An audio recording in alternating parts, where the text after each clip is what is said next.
What is up, everybody, and welcome back to the Fasto Sports Podcast, episode 3 of the series. I am your host, Walla Fausto, and today we are going to be talking about one of my favorite sports in the world. Probably, I would have to say, my favorite sport in the world. Sorry, BMX racing. I love you. You're such a great sport. I know I competed in it for such a long time, but I grew up with this sport. My dad introduced me to this, back when I was just a little tiny baby, and ever since then, I've been following this sport for such a long time, such a huge fan of it, and it is none other than Supermotocross. So for those of you that know about the sport, well then, hey, welcome, and glad you could join me, and I'm glad you know about the sport already. But for those of you that are new and haven't heard of Supermotocross, today I'm going to be explaining all that to you. Plus, we're going to be talking about the different championships, the titles of the sport, past champions, the different levels of Supermotocross, upcoming events, new rider updates, and also my predictions for the upcoming 2024 Supermotocross season. So let's get straight into it. So what is Supermotocross? Well, Supermotocross is dirt bike racing. So that is motorized bikes that are called dirt bikes, better for the dirt and stuff like that. They're not really made for the street, only for dirt courses. And that's what they are. That is what Supermotocross is. It's just pretty much the best of the best all around the world competing in dirt bike racing, or motocross racing as most people know it and call it.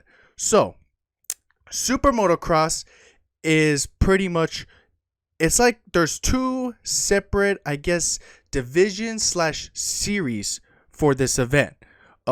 So you have, on one hand, you have what's called Supercross, or Monster Energy AMA Supercross Series. That is one event, or one, separate series.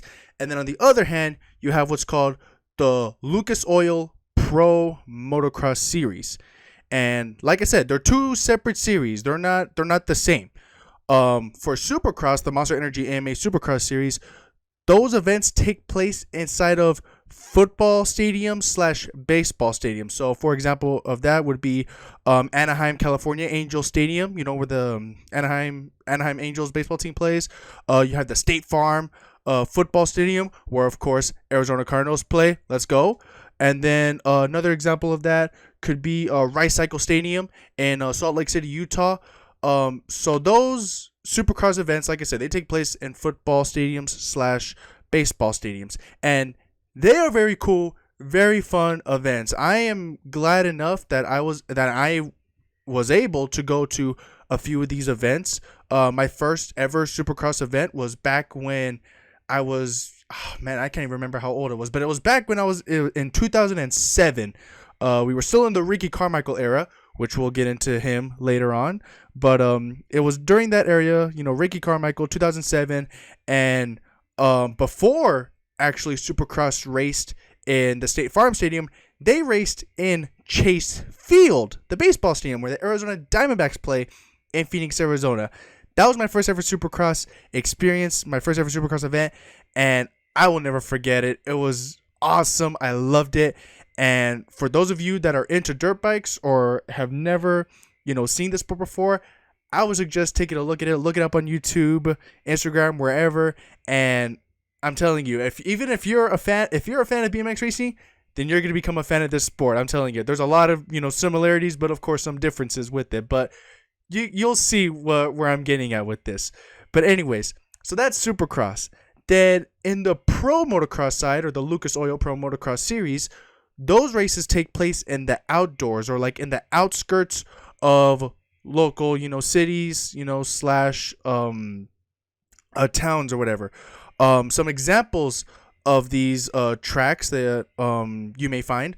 There's Glen Helen in the outskirts of California. I think like only a few hours away from San Diego, actually.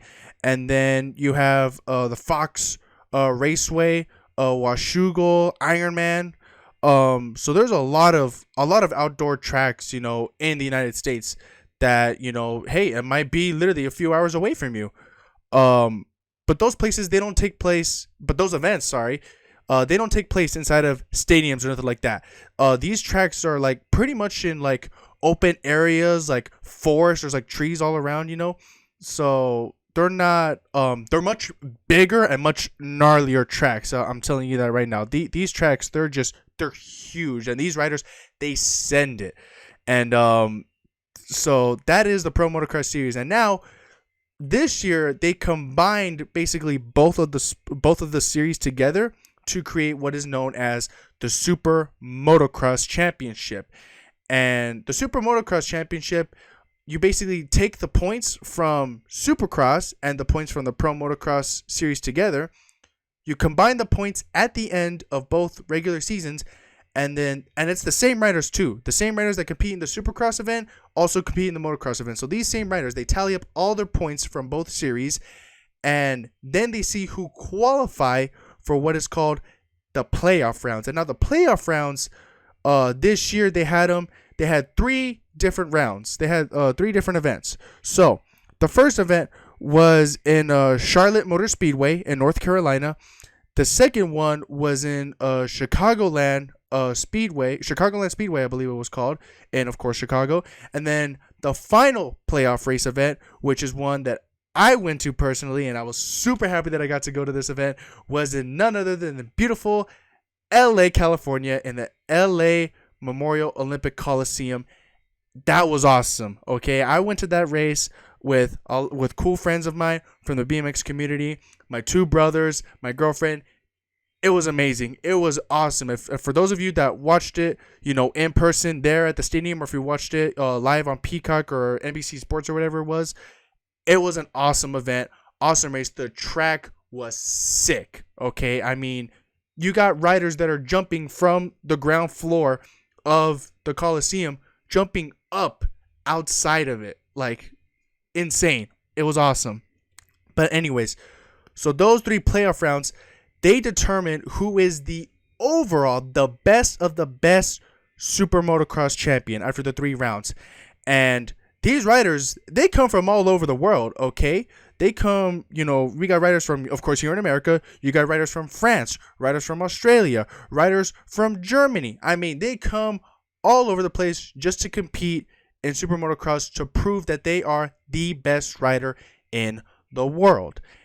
And so now that we got that pretty much covered, I'm going to explain now the different divisions of the sport, because there are such things as different divisions / classes for Super Motocross.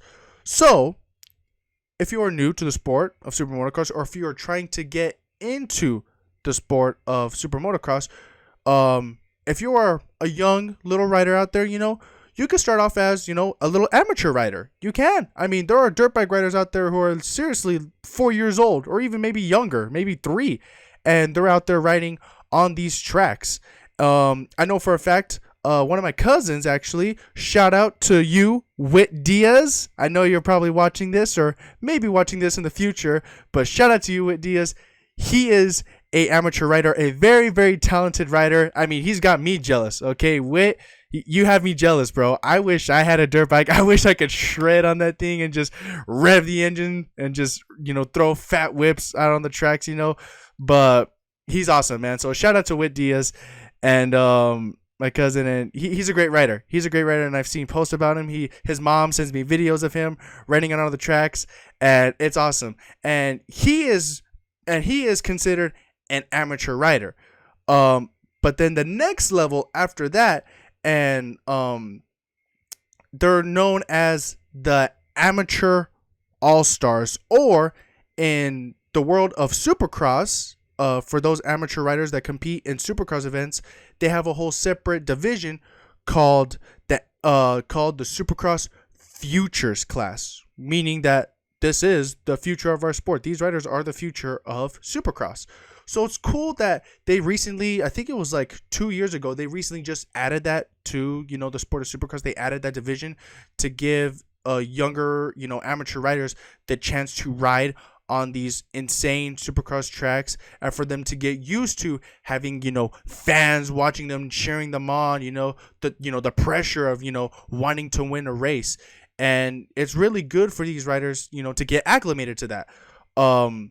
But then after the amateur all-stars, or the Supercross Futures, Then you have the pros. And so basically for the pros, there's two different, classes for the pros. The first class is called the 250 Lights Division. And now 250 Lights Division, these riders, they could be any age. There's no age limit when it comes to Supercross or motocross. So the 250 Lights Division, for Supercross, there's two different what they're called coasts. So you have the 250 West Coast Light Series and you have the 250 East Coast Light Series. And now, as it says, in the names, riders that are in the 250 West Coast only race in the West Coasts of the United States, of America. They only race in the West Coast races.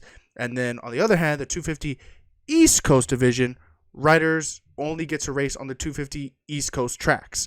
But then there are a few rounds in the Supercross series where they do bring the 250 East and the 250 West Coast riders together in what's called the 250 East-West Shootout. And those races are awesome. Those races are fun. They always get me excited. Honestly, recently, the 250 riders, the lights class, they've been pretty exciting. There have been some great battles. And, don't get me wrong. I mean, the premier class or the pro class, which we'll get into shortly, those races are great. But the 250 riders, they're pretty good to watch. They're pretty fun and exciting to watch, especially, in recent years. And as it says also, 250, that is the engine, the size of engine that these riders run on their bikes, 250cc engines.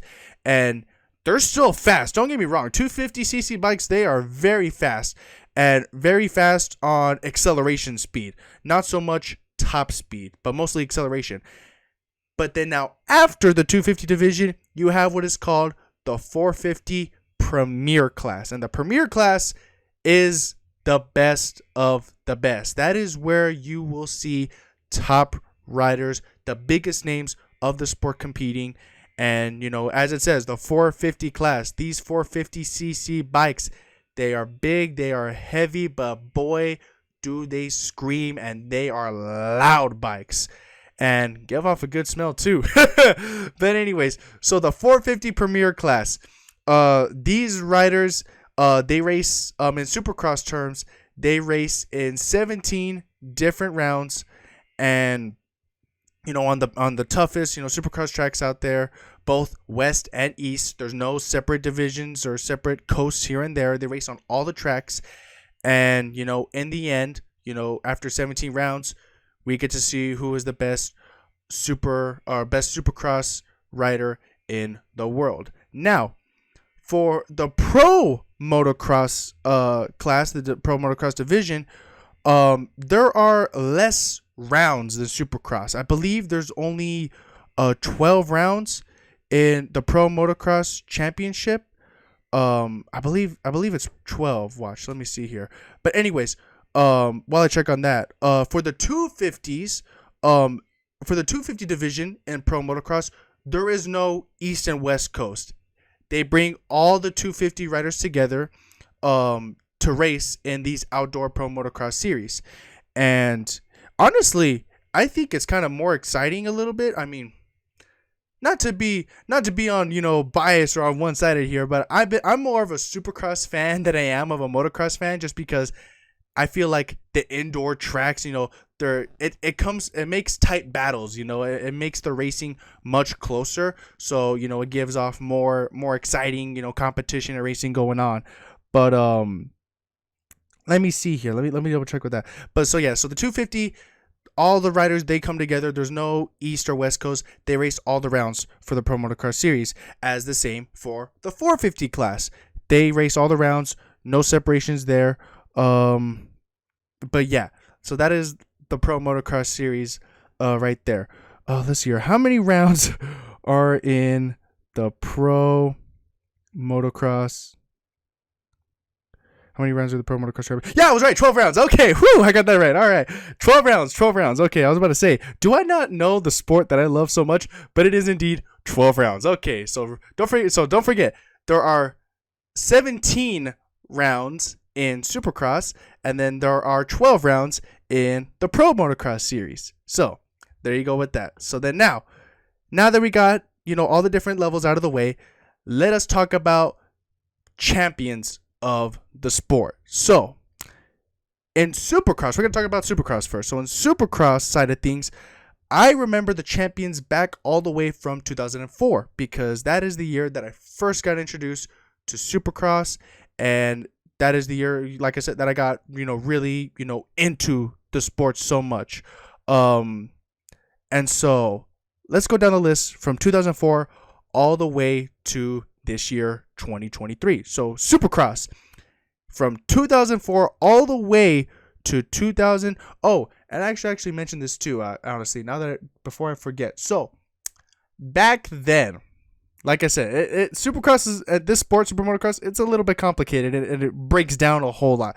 So let me start off with this. From the year, I think it might have been like 2001. I think it was from 2001 all the way to 2008. Supercross had two different championships. There was, on one hand, the AMA Supercross champion, and then on the other hand, you had the FIM World Supercross GP Championship. Now, the difference with both of the championship series is that the FIM, they were the hosts for international Supercross events. So back then, Supercross was not only racing here in America, but they would also go and race in Canada. So Canada, shout out to all of my Canadians out there, But then, so the FIM hosted all of the international rounds, or like I said, in this case, only the rounds that were in Canada. Meanwhile, the AMA, they were the hosts for all the America rounds, here in the United States. So back from what I remember, back in 2004 all the way till 2008, the FIM and the AMA, two separate titles. And if you wanted to compete for the FIM World Supercross GP Championship, you had to race the Canadian rounds. You had to sign up and race to compete in Canada if you wanted to, have a shot at the title, or if you want to be eligible to compete for the FIM World Supercross Championship. If you did not race those rounds, then you were not eligible for, the FIM World Championship. But if you only wanted to just race the American rounds, then you are eligible to compete for the AMA Supercross Championship. So it was a little bit confusing back then, and it may be confusing now for some of you viewers out there. But just think of it this way. Back then, if you raced in Canada, in the Canadian rounds, you were competing for the FIM World Supercross Championship. But you were also competing for the AMA Supercross Championship if you were doing the whole series. That doesn't mean you couldn't... Whoa, I hit my mic there. That doesn't mean you couldn't compete for both championships, because you could. And I'll tell you why. So, now that we got that out of the way. So, in 2004, Ricky Carmichael, basically, he is what is known as the GOAT of this sport. The GOAT of Super Motocross. And I will tell you why. Because this guy, ladies and gentlemen, he has 15 championships, ladies and gentlemen. I'm telling you right now, 15 championships. Ricky Carmichael, the GOAT. He is without doubt, the winningest rider, the greatest rider of all time. So, big props to him. And so he was the Supercross champion from 2004 all the way to 2006. He was, in 2004, he was not only the Supercross champion, but he was also the World Supercross GP champion. And then he did it again, 2005, won both titles. Then 2006, he won the AMA championship, but a new face entered in to the battle with Ricky Carmichael, and it was none other than James Stewart, aka the fastest man on the planet. Well, I would say he was the fastest man in the whoops section, because the whoops, no one could touch James Stewart. No one. No one. And for those of you that are Stewart fans out there, you know what I'm talking about. So James Stewart, he won the World Supercross. He won the FIM World Supercross GP back in 06. Ricky Carmichael won the AMA Championship in 06. And then in 2007, it was Ricky Carmichael's retirement year. So he was only racing a few rounds, a selected number of rounds. And like I said, I was lucky enough that I watched Ricky Carmichael race. The one time that I saw Ricky Carmichael race in Chase Field in Phoenix, Arizona, in his retirement year. Unfortunately, he didn't win. I was on the Carmichael bandwagon. I was a fan of Carmichael. I did not want James Stewart to win, but unfortunately, James Stewart did win in Phoenix. But in that year, 2007, James Stewart won both titles, the FIM World Supercross Championship and the AMA Supercross Championship as well. And then in 2008, that is the year where things pretty much changed. The FIM and the AMA finally agreed. They came together and they made one championship. Only one. No two, no more. It was just only one. And then, of course, a new sponsor took over the races. So now it was known as the Monster Energy AMA Supercross and FIM World Championship. That is what the whole Supercross series was called now. That is what the new name of it was. You know, the birth of a new era for Supercross. And that year, 2008, unfortunately, James Stewart got an injury. I think he injured his knee in one of the rounds. So he had to go and get surgery, and which means he was out for the rest of the season. And it was none other than Australian Chad Reed, a Thunder from Down Under, as they used to call him back then. Chad Reed won the Supercross title in 2008, and then in the year of 2009, things changed because Chad Reed, he was a Yamaha rider. He won the championship in 08.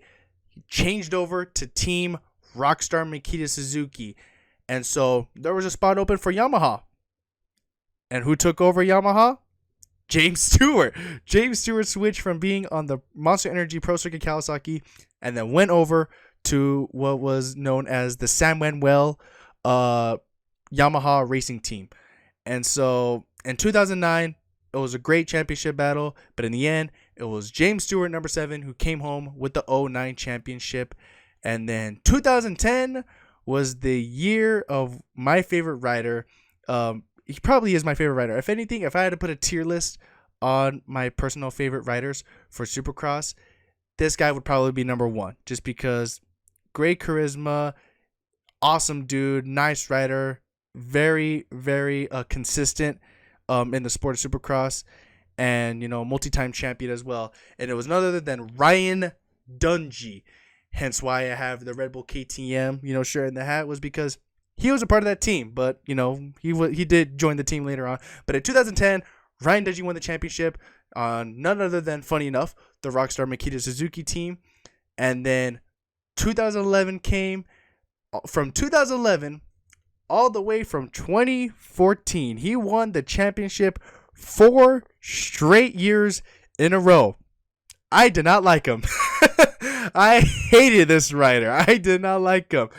But it was none other than Ryan Villapoto, who won the Supercross championship from 2011 all the way to 2014. Ryan Villapoto won the Supercross championships, team Monster Energy Kawasaki. And then, unfortunately for Ryan Villapoto, after, I think it was, I don't know if it was during 2014 or if it was afterwards, or if it was like the beginning of 2015, Ryan Villapoto tried to compete in Europe for what is known as the Motocross GP, or what they call it, the Motocross Grand Prix in Europe. He tried racing up there, and unfortunately, he broke his back while racing. And after that, he called it, he took off the helmet and he called it retirement. Which, I mean, honestly, I can kind of understand. I mean, you break your back, and I mean, it's not going to be the same, you know. I mean, breaking a back is such a big and scary injury. And honestly, it was weird how Ryan Villapoto broke his back, because I saw the race and I saw the footage of how he broke it, and he looped out. He looped out on his dirt bike. He came off a jump, and he tried to, you know, hit the throttle as hard as he could. You know, he tried to rev the throttle up so he could, you know, keep going at a top speed. and he looped out on his bike, and he landed weird, on like his tailbone and his spine, and he broke his back, and that was the end of Ryan Villapoto. He still rides today, he still rides on his dirt bike.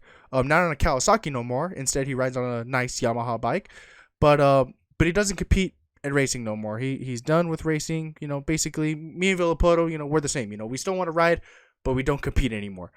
So that was the end for Ryan Villapoto in 2014. Then in 2015, from 2015 all the way till 2017, it was once again Ryan Dungey winning 3 championships 3 years in a row on none other than the Red Bull KTM factory team. And I mean, it was great. I was so happy to see Ryan Dungey, come home with 3 more championships, and to make 4 championships, for his career. And the last one for 2017, it was very close. It was a very close championship battle with Eli Tomac, who was on the Monster Energy Kawasaki team, and he battled Dungey all the way to the end, all the way to the final round in Las Vegas in Sam Boyd Stadium. I wish they had races there still in that stadium. But yeah, it was a close battle. It came all the way down to the final round, and in the end, Ryan Dungey finished 4th, but still had enough points, beating Eli Tomac to win that 4th championship. And it was great. I was happy. It was a proud moment for Dungey. And then after that, after 2017, he did a press conference and he announced his retirement from the sport of supermotocross. It was sad to see him go, but I understand. You can only do the sport for so long, and you can only continue to win races for so long until you know for a fact that the next rider coming up is probably going to beat you and win. And so it's better to retire on a high rather than retire on a low. So Ryan Dungey retired from competing in supermotocross 2017, and then in 2018 it was none other than Jason Anderson on the factory Rockstar Husqvarna, who won the championship for the new team. Pretty much, Husqvarna was a new team, I believe back in like 2016, maybe even 2015. It was a brand new team, and they hadn't won any championships at all. But Jason Anderson delivered Husqvarna their first championship in Supercross in 2018. And again, it was another close battle, honestly, for the championship. It was between him, I believe Tomac as well, and also Marvin Musquin, a French rider who raced for Red Bull KTM. I was kind of cheering for Musquin, just because KTM, ever since Ryan Dungey was on Red Bull KTM, this has been my team that I've been supporting this whole time. So hence why you have, the hat right here, And so, yeah, Red Bull KTM, that's my team. Don't hate me, all right? We all have our teams we support. So, but yeah, so Jason Anderson won the championship for 2018. And then 2019, oh man, some of you Supercross fans may hate me for this, but it was none other than your boy Cooper Webb who won the 2019 Supercross championship. And what bike did he win it on? What team? None other than Red Bull KTM, baby. That's right. He won the championship. He was on a Yamaha before, Cooper Webb. He was on, I think it was back then. I think it was still called the Monster Energy Star Racing Yamaha team. I'm not 100%, sure with that. I think that's what it was called. But anyways, Cooper Webb, he was on Yamaha. He wasn't liking it. He honestly wasn't, performing well on that team. Not to be harsh on you, Cooper Webb. Sorry if you see this later on, but not to be harsh on you. But once he joined KTM, his first year on Red Bull KTM on the brand new bike, goes out and wins a championship, which, no one really expected it, honestly, because Cooper Webb, like I said, he was a great rider when it came to the 250 lights championship. But we're only just talking about the 450, the premier class only. But he was a 2-time lights champion. And, everyone thought that, once he goes in the 450s, he's going to be someone to keep an eye on. But in the first couple of years in the 450 class, Cooper Webb was not performing how people thought he would. He was barely getting, top 10 finishes, and he wasn't in the front of the pack. No one would see him out in front, out in the lead. But everything changed in 2019. everything changed after, I believe it was after Anaheim 2. After the first Triple Crown race in Anaheim 2, Cooper Webb won the race, and it shocked a lot of people. And then ever since that night, ever since Anaheim 2 in 2019, it was just the Cooper Webb train all the way through till the end of the season. And Cooper Webb and Ken Roczen, they were in a battle for the championship. And I believe it was in Arlington, Texas, that it was the closest finish in Supercross history. Cooper Webb and Roczen battled all the way till the end of the race. And if you look it up on YouTube, maybe I'll show a clip here in the edit. I believe it was by like 0.02 of a second that they finished the race. It was awfully close. Like literally, it was like a little tire thread how close the finish was. And Cooper Webb came out on top. And I think it was after that race, everyone shifted over, saw Cooper Webb, and they were like, holy cow, this guy is going to be tough to beat on that brand new bike, that brand new Red Bull KTM. And he sure was. He was for a while. So Cooper Webb won the championship 2019. Then in 2020, it was Eli Tomac who won the championship on the Monster Energy Kawasaki racing team. Won the championship in 2020. Cooper Webb, he didn't have that good of a year, honestly, in 2020. I don't even think he won a race, honestly, in 2020. It was kind of a bad year for Cooper Webb. He was getting top 3 finishes, but he just wasn't consistent with it, though. Cooper Webb just wasn't consistent. Didn't end up getting a win at all in 2020, so it was kind of a poor year for Cooper Webb. But then he redeemed himself in 2021 by taking the 2021 Supercross Championship, getting a second one of his career, and it was a good performance by Cooper Webb. He bounced back after not having a good performance in 2020, came here in 2021, won the championship there, and then 2022 came, and of course Eli Tomac takes it back on his brand new YZ450 Monster Energy Star Racing Yamaha bike. And honestly, after seeing Tomac win the championship on the Yamaha bike, I was scared. I was scared because he was blazing fast, Eli Tomac, on the Yamaha. I mean, guy was pretty much untouchable. I mean, I almost felt like he could have won the whole Supercross season 2022. He literally could have won the whole season. Like, the guy was just unstoppable. But he won the championship. And then finally here in 2023, this one, I mean, it was a heartbreak for you Tomac fans out there. I mean, thank God I'm not a Tomac fan. Oh, God. I'm going to get called out and shots fired for that one. But, so Eli Tomac, he had the championship in his hands for 2023. He had it. Just 2 more races left. He had the championship. But unfortunately, he tore his Achilles in the second to last round of the Supercross Championship, which meant that it was none other than Chase Sexton on the factory HRC Honda Racing Team who took home the championship this year for 2023 in Supercross. And honestly, don't get me wrong, Chase Sexton, for those of you that follow Chase Sexton and know him, and for those of you that I knew, Chase Sexton, he is a great and talented rider. He is a very fast rider. And honestly, because it's tough, because he even said it himself, Chase Sexton, after he won the 2023, Supercross Championship. Is it a good feeling, to win a championship? Yes, it is. But he didn't win it the way that he wanted to, because, not to take it away from Chase Sexton, but honestly, he was kind of given the championship because Eli Tomac, like I said, he had it. I think he had to finish he only had to finish 6th or better in the second to last round to win the championship. It was his. It was his for the taking. But because of the injury, Chase Sexton beat Tomac by only a few points in the championship.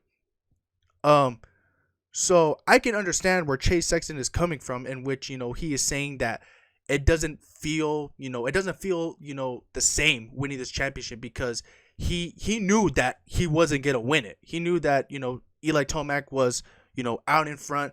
He was, most likely he was the guy to win the championship, Eli Tomac. But because of the injury, Chase Sexton came and he won the 2023 Supercross championship.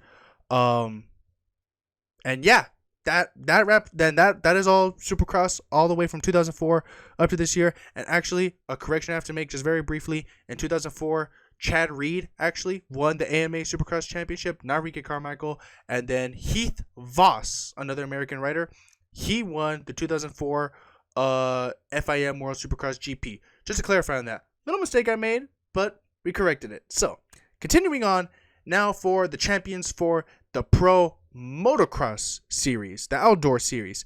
Now this one I got correct. So from 2004 all the way from 2006, from 2004, 2005, 2006, yes, it was Ricky Carmichael this time who went 3 in a row, winning the Pro Motocross Outdoor Championships. Carmichael 3 years in a row. Then in 2007, it was South African Grant Langston who won the outdoor championship. And Grant Langston, he's a great rider. And I honestly couldn't remember that he won the championship. I had to, look up and go back to see who won, the past championships, because I remember Carmichael winning 05 and 06, but I couldn't remember 07. I was like, was it Stewart? But no, it was Grant Langston who won the 2007 outdoor championship. And then in 2008, that's when James Bubba Stewart won the outdoor Pro Motocross championship. And then 2009, it was Chad Reed who won the outdoor championship on the Rockstar Makita Suzuki. And then 2010, your boy Ryan Dungey, not only did he win Supercross that year, but he also won the Pro Motocross outdoor championship in the year 2010. Then it was kind of back and forth, because then in 2011, it was Ryan Villapoto who took home the Pro Motocross outdoor championship, Monster Energy Pro Circuit Kawasaki. And then 2012, championship went right back to Ryan Dungey on the Red Bull KTM factory racing team. And then 2013, once again, championship went back to Ryan Villapoto Kawasaki team. And then in 2014, a new face entered the championship for the Pro Motocross, and it was none other than, shout out to Kyle Jensen, by the way, Ken Roczen won the outdoor championship in 2014. I believe he won the championship in 2014 on the Soaring Eagle Jimmy John's Suzuki racing team. And that team was actually owned by Ricky Carmichael and Kerry Hart. So that was actually a cool team, actually. And the bikes, the decal, the livery kit, it was sick. It was a cool bike and a cool setup and everything. So Ken Roczen won the outdoor championships in 2014. Then in 2015, Ryan Dungey once again wins the outdoor Pro Motocross championship. Red Bull KTM representing. And then in 2016, Ken Roczen, he came back. He won the championship for the outdoors in 2016. Then 2017, from all the way till 2019. Is that correct on my notes here? Yep. From 2017 all the way till 2019, it was Eli Tomac who won the Pro Motocross Outdoor Championships. I believe in 2017 and 2018. I believe, 2017, 2018, and 2019. Yeah, I believe, because it was 2020 when he joined. No, not 2020. It was 2022. Yeah, 2022 when he joined the Yamaha team. So he did this on the Kawasaki then. So Eli Tomac from 2017 all the way till 2019, he won the Pro Motocross Outdoor Championship on the Monster Energy Pro Circuit Kawasaki team.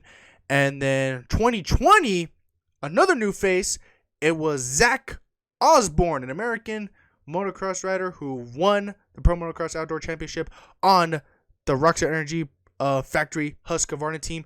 And honestly, it was a big surprise for me. I did not expect Osborne to win the championship. I would have expected like someone like Tomac again, or maybe Ken Roczen to win it. But Zach Osborne surprised, all of us, or, surprised me and maybe other fans of, the Supercross or Pro Motocross sport. So yeah, so big ups to Zach Osborne for winning the championship there. And then 2021, French rider Dylan Ferrandis won the Pro Motocross Outdoor Championship.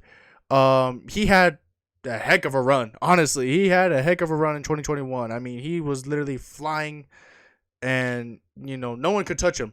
2021 that year. I mean, he was just gone. He was just gone. I was surprised Tomac couldn't even really battle with them as much during that season. And then 2022, Eli Tomac on the brand new Monster Energy Star Racing Yamaha bike. He won the championship for the Pro Motocross Outdoors. And then 2023, having the perfect season, I believe it was 22 motos and he won every single 450 outdoor race, not losing a single one, almost leading every single lap. It was Australian rider Jet Lawrence who took home the 2023 Pro Motocross Outdoor Championship. And my God, I could not believe that he did it undefeated. He didn't lose a single race in the outdoors. And I watched every single race.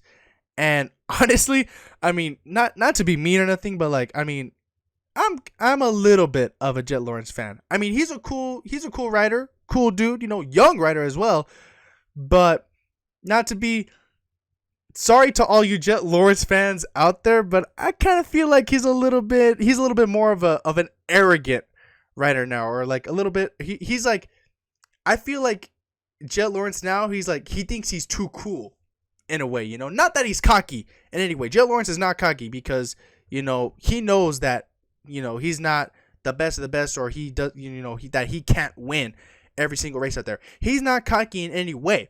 But after him, like being undefeated, this Pro Motocross, Championship Series, I almost felt like he's now a little bit more of an arrogant rider, where he feels like I said, like he's too cool, or like he's kind of a little bit untouchable in a way, or like he feels that he is the fastest and the best rider in the world, which, I mean, in a way, he's kind of right, but in a way, he's kind of not. Because, I mean, yes, Jet Lawrence did win the 450 Super Motocross Championship this year. Yeah, go ahead, all you Jet Lawrence fans, blast me in the comments section, laugh at me all you want, ha ha ha, whatever. But, I mean, it was a close one, let's be honest. It was a close battle between him and Chase Sexton for the 2023 Super Motocross Championship. Unfortunately, in LA, Chase Sexton didn't end up crashing in the sand section. It was actually a pretty wild and rough wreck. But because of that wreck, Jet Lawrence did end up winning the 450 Super Motocross Championship and the LA Coliseum. And but yeah, I mean, what can I say? He is a very fast rider. I'm not going to take credit away from him. He's a talented, very fast rider. And like I said, I don't hate the guy. I don't hate Jet Lawrence at all. He's a cool dude. He's a cool rider and all that, but just not a big fan of his, honestly. Just not a big fan of his. But yeah, that is all the outdoors championships done there. And so, yeah. So now that you're all caught up with who the champions are for, Supercross and Pro Motocross, time to talk about the upcoming events for next year's, the 2024 Super Motocross Series, because they have released, of course, the schedule for the rounds of the Super Motocross Series, or I should say they released not only the tracks, but also the dates for Super Motocross. So let me see here. So we have here round 1 in Anaheim, California on January 6th, 2024. It is in Angel Stadium, Anaheim, California, like I said. Then round 2 we have in San Francisco, California, and that is on January 13th of 2024. Excuse me. Then we have round 3, San Diego, California on January 20th, 2024. Round 4, back in Anaheim, California, again in Angel Stadium, January 27th, 2024. Then we have round 5 in Detroit, Michigan on February 3rd, 2024. round 6, Glendale, Arizona. I hope I get to go to this one. I hope so because, like I said, I'm from Tucson, Arizona. Glendale is like 2 hours away from where I am, maybe 2.5. But Glendale, Arizona on February 10th, 2024. Please, I don't want to do anything that day, but just go to Supercross. That is what I'm hoping for. Then round number 7 in Arlington, Texas on February 24th, 2024. Round 7. Yeah, round 7. And then round number, oh wait, did it skip a round?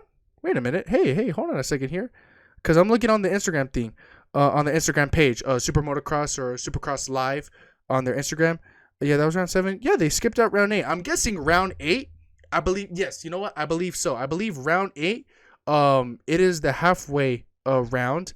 And round 8 is probably going to be in Daytona, if I had to guess. Daytona, Florida. It doesn't say a date on here. I thought they posted this. Hold up here. Hold up a sec. Hold up. Supercross Live. Let's see if they posted it on their Instagram page or something. I could have sworn they posted it. Yeah, okay. And then let's see here. So that is, yep, okay, 6, 7, 8. Yep, I was right. Okay, so round number 8. That is going to be at Daytona Beach, Florida, Daytona International Speedway. That is going to be on March 2nd, 2024. So don't forget round 8, Daytona. I was right about that. And then so then round 9 is going to be at Protective Stadium in Birmingham, Atlanta, I believe. AL Atlanta. Yes, I believe I'm right on that. And that is going to be on March 9th, 2024. Round 10 is going to be at the Lucas Oil Stadium in Indianapolis. Indianapolis. Where's Indianapolis at? Indianapolis, Minnesota? What? No. Is it Indiana? Indianapolis? Something like that. Whatever. I'm not good with my states. Okay. I mean, I know most of them, but whatever. Moving on. We're not talking about states. We're talking about Supercross here. But anyways, yeah. Round number 10. That's going to be on March 16th, 2024 at Lucas Oil Stadium. Round 11, March 23rd, 2024. March 23rd, 2024. Round 11 in Seattle, Washington. In Lumen Field. Then we have round 12, which is at the Dome at America Center in St. Louis, Minnesota. That is on March 30th, 2024. Round 13 at Gillette Stadium in Foxborough, Massachusetts. That is on April 13th, 2020. Gillette Stadium, home of the Patriots. Then we have round number 14. That is on April 20th, 2024 at Nissan Stadium in Nashville, Tennessee. My parents, they want to go to Nashville. So, hey, parents, if you're watching this, if you want to go to Nashville, Tennessee, let's go for Supercross then, because why not? And then round 15, that is going to be on April 27th, 2024 at Lincoln Financial Stadium in Philadelphia, Pennsylvania. Is that something like that? Yeah. And then round 16, that is going to be on May 4th, one day after my birthday, May 4th at Empower Field at Mile High in Denver, Colorado. And then the final round for the Supercross series is going to be on May 11th at Cycle Stadium in Salt Lake City, Utah.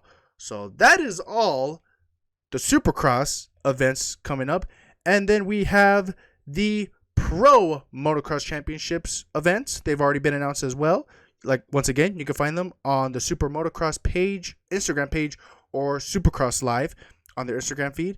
And then, so up first, I guess you could call it round 1 of the Pro Motocross series, but they continue it from Supercross. So they're calling this round 18 on May 25th, 2024, and it's going to be at Fox Raceway International in, I believe it's Paloma, California. Then you have round number 19 that takes place on June 1st, Hangtown Classic in Sacramento, California. Then you have round number 20 on June 8th, 2024. That is going to be at Thunder Valley National in Lakewood, Colorado. Then you have round number 21 on June 15th, High Point National in Mount Morris, Pennsylvania, I believe. Then round 22 on June 29th, the WIC 338 National in Southwick, Massachusetts. Then round 23, is it round 23? Yeah, round 23 on July 6th. You have the Redbud National in Buchanan. Is that how you pronounce it? I'm sorry if I mispronounced the track. Buchanan, Mississippi, I believe. Round 24 on July 13th, you have the Spring Creek National in Millville, Minnesota. Then July 20th, round 25, you have the Washougal National in Washougal, Washington. Then round 26 on August 10th, 2024, you have the Unadilla National in New Berlin, New York. Crazy enough, I forgot they have a race up there in New York. Then round 27, August 17th, you have the Budds Creek National in Mechanicsville, MD. I don't know what MD is. I don't know. That's not Minnesota or... Man, I don't know what that is. I don't know what MD is. Sorry about that. But Budds Creek National, August 17th, 2024. And then the final round for the Pro Motocross Championship Series, August 24th, the Ironman National in Crawfordsville, Indiana, I believe. Crawfordsville, Indiana, I believe. So, that is all the Pro Motocross Championship scheduled there. The Super Motocross Championship, the 3 playoff rounds, they're still to be decided. They have not announced any of the stadiums or where the events are going to be hosted. So those are still to be decided. So that is all the upcoming events, all the upcoming rounds for the Super Motocross Championships. And now, on to the next sort of topic here. We're kind of cutting close here. We're almost to an hour, so let's try to make this quick. So big news for the sport of Super Motocross for those of you that are already, following the sport and stuff like that. So for those of you that have not heard, riders, they can switch teams.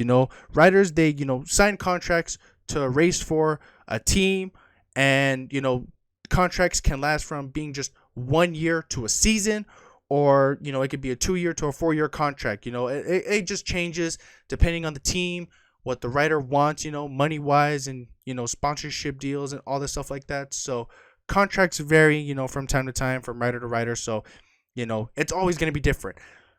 However, though, so like I said, riders can switch teams, though. For the most part, for most riders that, for most of the riders in this sport, like I said, for those of you that follow the sport, you'll know what I'm talking about. Riders like Cooper Webb, he's sticking with he's back on Yamaha. For those of you that don't know, he went from Yamaha, Rebel KTM, back to the Monster Energy Star Racing Yamaha team. So Cooper Webb will be racing for them in the upcoming 2024 season. Eli Tomac, he is returning as well. That is another big news. The return of ET3, Eli Tomac. He is back racing for the Monster Energy Star Racing Yamaha team. Then, of course, we have Justin Barcia.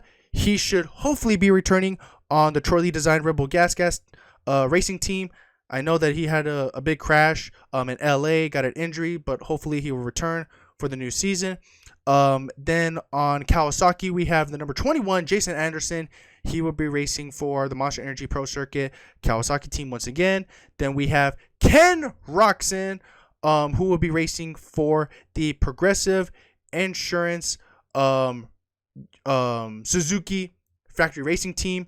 Then we have Jet Lawrence, who will be back at it again, racing for the Factory HRC Honda Racing team. And then there are a few riders out there that are still haven't posted anything or haven't updated anyone at all about what new team they're going to be racing for. So, Chase Sexton, your defending and reigning Supercross champion, he is no longer riding with Honda, the factory Honda HRC racing team.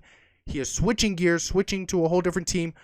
Sources are saying that he is going to be moving over to the Red Bull KTM factory racing team. Heck yes. If he posts something about, joining this team, or if he does make an announcement that he is joining the Red Bull KTM factory racing team, I'm going to be so excited about that. I'm a Sexton fan. I will admit I am a Chase Sexton fan. I still kind of am a Cooper Webb fan just because, he won 2 titles for the boys back in Red Bull KTM. But he's still a cool guy, in my opinion. He's a cool guy. He's a cool rider, and so I still support him, even though he moved back to Yamaha. But I'm also an Aaron Plessinger fan who, by the way, will be representing Team USA in the Motocross of Nations. He is representing Red Bull KTM factory racing team. He will still be racing for them in 2024. Another rider who will be racing in the Motocross of Nations and in Supercross and maybe even the Pro Motocross Series, Christian Craig. He will be riding on Team Rockstar Factory, on the Rockstar Husqvarna factory racing team.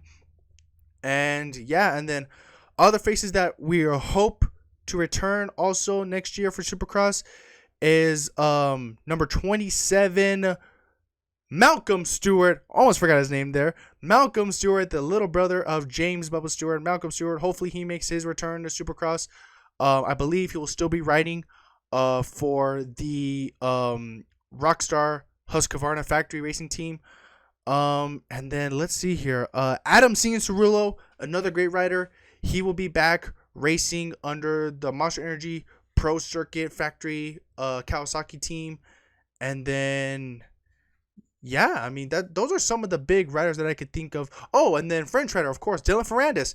He's moving teams as well. He hasn't posted or updated anything at all about which team he's joining now, but from what we know as of right now, he is no longer racing with the Monster Energy Star Racing Yamaha team. So we still got some news and updates on a few riders. And then also in the 250 class, actually, we could talk about the 250s for a little bit here. We're still kind of coming up close. So for in the 250 class, of course, we still got big names in that class. You got Pierce Brown. You got Japan's Joe Shimoda. You got Michael Mosman. You got Hunter Lawrence. And your reigning and defending 250 Supermotocross champion, fan favorite, Hayden Deegan. He will be racing next year in the lights class for the 250s. We don't know yet which coast these riders are going to be racing on. Some could be going to the east. Some could be going to the west coast. We're not 100% sure yet. So that will probably be announced, once the season, gets closer and closer to the start. So we will see. But yeah, some big names for the 250s there. And then so just to wrap up the podcast, so my predictions for the Supercross series. I'm just only going to do Supercross right now. Maybe we'll come back on another episode to talk about maybe the Pro Motocross series and Super Motocross. But for my predictions for the upcoming 2024 Monster Energy AMA and FIM World Supercross Championship. Mouthful there. But for my predictions, so for the 250 class, for 250s, if I had to predict the two champions for the East and the West Coast, I would predict that Hunter Lawrence, he will defend his title in the 250 West Coast. And then Hayden Deegan will be the champion for the 250 East division. That is my prediction because Hunter Lawrence, he is the 250 West Lights champion. So I have a feeling that he is going to stay in the West Coast to defend his number 1 W title, hence W for being the West. And then Hayden Deegan, he's going to go race in the East Coast and try to get a championship there. But I could be wrong, though. I could be wrong. Hayden Deegan could go over to the West Coast and battle Hunter Lawrence for the championship. Who knows? Like I said, who knows? If I had to pick another rider, though, like basically a wild card rider to win the 250 East Coast Championship, if he does race in the East Coast, it would be Joe Shimoda. Joe Shimoda from Suzuka, Japan, who I believe sources are saying he will be racing for factory HRC Honda for 2024 season. No longer going to be on the Monster Energy Pro Circuit factory Kawasaki team. But we'll see. Like I said, they haven't put out any updates or any, news at all about Joe Shimoda and his move or transfer to a whole other team. And then my prediction for the 450 Premier class. I mean, I hate to say it. I hate to say this, but gosh darn it, I'm going to say it anyways. I predict that Jet Lawrence is going to come out on top and win the Supercross Championship. But who knows? I mean, I hope that Chase Sexton, he does well on the Red Bull KTM. But, Jet Lawrence, he's just fast, man. He's just fast, especially on that Honda. Since Jet Lawrence is not switching teams this year or for, the upcoming Supercross season, he's going to already be used to the bike. He's going to be, training for sure, as hard as he could. And I got a feeling, I don't think he's going to be undefeated. I don't think he's going to win every Supercross race this season, but he's going to win a majority of them. So that is my predictions for the upcoming 2024 Supermotocross season. But yeah, we have pretty much, reached an hour to this podcast. I'm going to wrap it up there and call it an episode. So thank you all so much for joining me and listening to this episode of the podcast, viewing this on YouTube. Please, please, please spread the word about me. Spread the word about the podcast. I want this to grow. I want this to become something big. Hopefully, like I said, in the future, I could have, guest stars, get, friends, and other people joining on the podcast. We could have, longer conversations, a good talk about, motocross or BMX or another sport that I still haven't talked about yet on this podcast. Don't worry. That's going to be coming up soon, hopefully. But yeah, please, show the love, show the support. But as always, thank you all once again for joining me on this episode of the Fasto Sports Podcast. This is Walla Fausto, and I hope to see you all in the next episode. Laters.